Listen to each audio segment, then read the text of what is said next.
দক্ষিণেশ্বর মা ভবতারিণী মন্দিরে পুজো দিতে এসে দিলীপ ঘোষকে পাগল বললেন।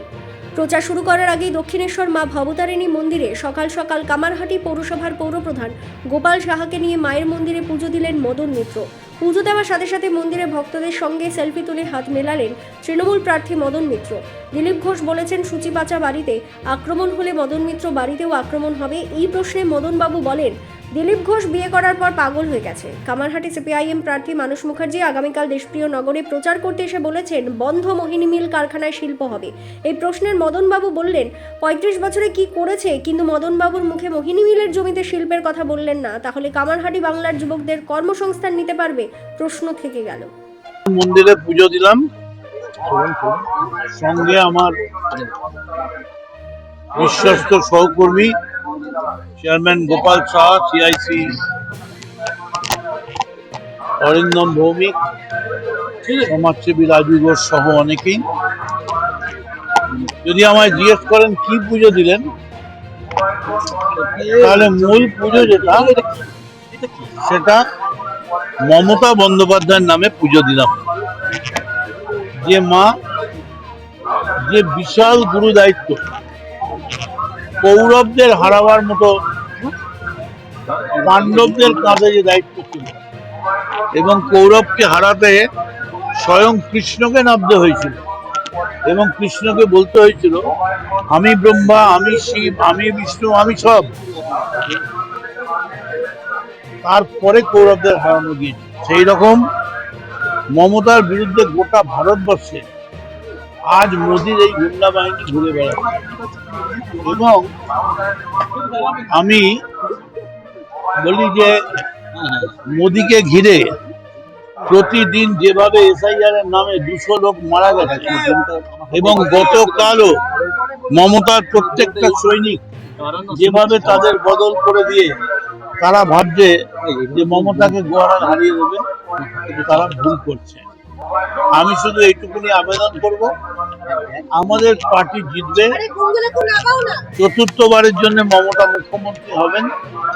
আমরা মানুষের কাছে বলবো, আপনারা আমাদের আশীর্বাদ দিন, আপনারা আমাদের ভালোবাসুন, এবং আমাদের দলের কোনো নির্দেশ কোনো অবস্থাতেই বিরুদ্ধ দলের কাউকে কোনো রকম ব্যক্তিগত আক্রমণ, কোনো গালাগাল মন্দ, কারণ ওরা ফাঁদ পেতেছে, জাল পেতেছে কিভাবে তৃণমূলকে জালে আবদ্ধ করা যায়।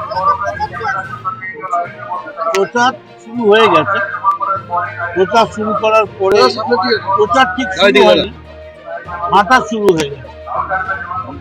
মাকে আজকে প্রণাম করে গেলাম।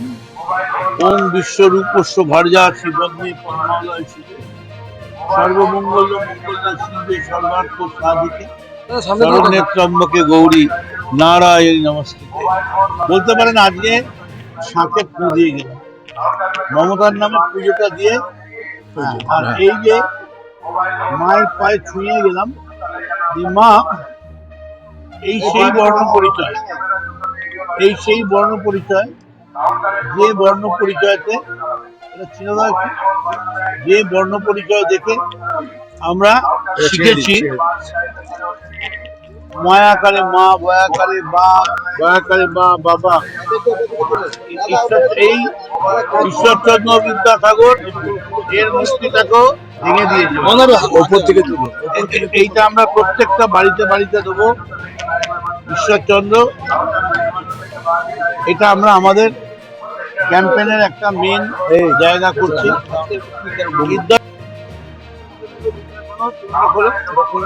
আর এটা হচ্ছে কেন দেবেন, তো বাড়ি বাড়ি দেবেন কেন? বাড়ি বাড়ি দেবো যে বাংলার যে অস্মিতা, এটা সহজ পান। রবীন্দ্রনাথের জীবনী রয়েছে, এবং বাংলার যে অস্মিতা, বাংলার যে ঐতিহ্য, যেটাকে ধ্বংস করার জন্য বিজেপি পাগলের মতো করছে। এই দুটো বই বলবো ওই গবেট গুলোকে পড়তে। কোন গবেট? ওই বিজেপি দুটো গবেট আছে, একটা মোদি আর একটা অমিত শাহ। এই গবেট গুলো পড়লে, যদি না জানি না, হয়তো ওরা হয়তো রামকে রাম কি বলবে আমি জানি না, তবে রবীন্দ্রনাথ টান্নাল বলছেন এই দুটো বই আমরা প্রত্যেকটা বাড়িতে পৌঁছে দেবো। এর মধ্যে আমি আপনাদের দুটো বই দিয়ে যাচ্ছি, দুটো বই আপনাদের দিয়ে যাচ্ছি, আপনারা নিজেদের মধ্যে। রবীন্দ্রনাথ বিদ্যাসাগরকে হাতে নিয়ে প্রচার। বাংলার মাটি বাংলার জল, মোদের গরব মোদের আশা, আমরি বাংলা ভাষা। হাতে এক হাতে বিদ্যাসাগর, এক হাতে রবীন্দ্রনাথ। আমরা মারামারি করব না, লড়াই করব না। ওরা যত গালাগাল দেবে আমরা তত বিদ্যাসাগর আর রবীন্দ্রনাথকে তুলে দেব। ভবানীপুরে আজকে শুভেন্দু অধিকারী যখন গেছিল প্রচার শুরু করতে, সেই সময় পাল্টা তৃণমূল স্লোগান দেওয়া শুরু করেছে, কি বলবেন? দেখুন, আমি কিছুই বলবো না। কাউর গাল বাড়িয়ে থাপ্পড় খাওয়ার ইচ্ছে হয়, শুভেন্দুর ইচ্ছে হয়েছে এবার দুগালে থাপ্পড় খাবে, তাই সে গেছে। দাদা, দিলীপ ঘোষ বলেছে সচিব পাকের বাড়িতে আক্রমণ হলে আপনার বাড়িতে আক্রমণ হবে, কি বলবেন? কে বলেছেন এটা? ও তো পাগল। তাও বিয়ের পরে এত বয়সে বিয়ে করেছে, ছেড়ে দিন না। তারপর এত গরম পড়েছে, মাথা এমনি ঠিক আছে। দাদা, মানুষ মুখার্জি বলেছে যদি জেতে মইন মিলে শিল্প হবে, কি বলবেন? মইন এর আগে তো অনেকবার জিতেছিলেন, 34 বছর ক্ষমতায় ছিলেন, শিল্প করেননি কেন? যা করার তা করবেন মমতা বন্দ্যোপাধ্যায়। তাই মমতা বন্দ্যোপাধ্যায়ের নামে পুজো দিয়ে আজ প্রচার শুরু করে। জয় বাংলা, জয় মা মমতা। কলকাতা থেকে মনোজ দাসের রিপোর্ট, বিগ নিউজ বাংলা।